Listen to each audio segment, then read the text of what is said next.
તો દોસ્તો આવી ગયા મમ્માએ હોટલે નાસ્તો કરવાનો. જો આપણી ગાડી પીડી છે આમ આગળ, 2-3 બીજી પીડી.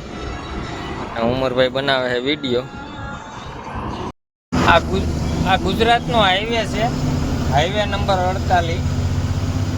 આ હાઈવેની આવી નેશનલ હાઈવેની હાલત છે તેની વાત પૂછો મને.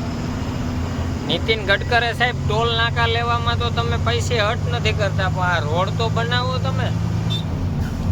તમને આનો મેસેજ મળે તો તમે જરીક આ કયો બરોડા બાયપાસ છે આ ગુજરાત,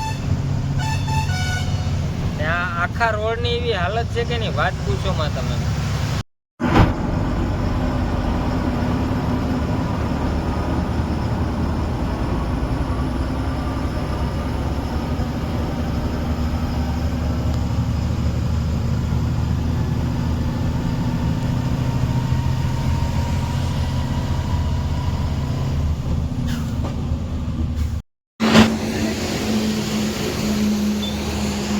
દોસ્તો ગણપતિ બાપા આવે છે, આજ ગણેશ ચતુર્થી છે એટલે અહીં હવે 8 દી સુધી તેલંગાણામાં આપણે જેમ નવરાત્રી હોય ને એવી રીતે દાંડિયા રમશે, ડિસ્કો કરશે. 9-10 દી સુધી હવે છે ને આ રીતે એ લોકો મોજ કરશે. અહીં તો પછી શું છે, આ તો તેલંગાણા છે, કંઈ ઘટે જ નહીં ભાઈ. આગળ હોટલ આવે ત્યાં ચા પાણી પી લઈએ આપણે, પછી ધીમે ધીમે કરીએ વેચીએ એટલે આવે વહેલું એમાં બધું. મહારાષ્ટ્રમાંથી અમે તેલંગાણામાં આવી ગયા. હવે એ એક રાજ્ય ઠેકવાનું હોય આંધ્ર.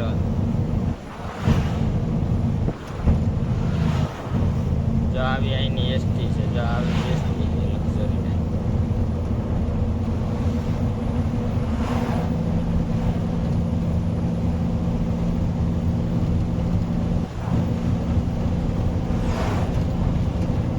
રોડ સિંગલ છે પણ તમને ક્યાંય ખાડોય નહીં આવે. જો આપણે તો નેશનલ હાઈવે 48 હોય કે નેશનલ હાઈવે ગમે એ હોય, ખાડા જ હોય.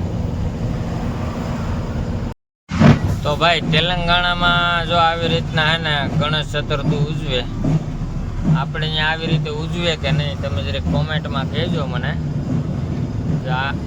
આવી રીતના જોઈ લ્યો કેમ ઢોલકા વગાડે, નાના નાના છોકરાઓ હોય.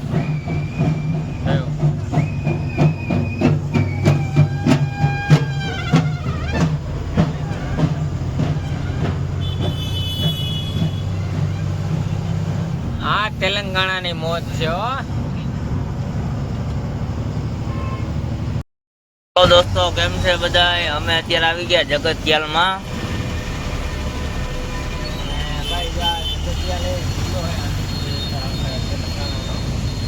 આ જગતિયાલ જવાય,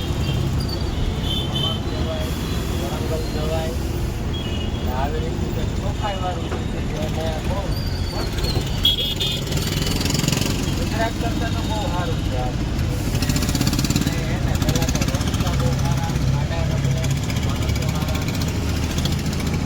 મારી આઈડી છે સાહિલ પરમાર, ખાલી 1886. તો ભાઈ હવે ઉમરભાઈ ચડ્યા માથે ને 4 જેવો ટાઈમ થઈ ગયો અમારે. ગાડી કરે ખાલી. હવે આવ્યા મજૂર 10-12 જણા. આ મહેતાજી લાદી ભરીને આવ્યા હતા મોરબીથી, એ આપણે ભીમાવરમમાં કરી નાખી ખાલી. હાલો હવે અહીંયા આપણો બ્લોગ કરીએ પૂરો ભાઈ. આજ 2-3 દી થઈ ગયા. લાઈક ફોલો સબસ્ક્રાઈબ કરી દીજો બધા ભાઈઓ.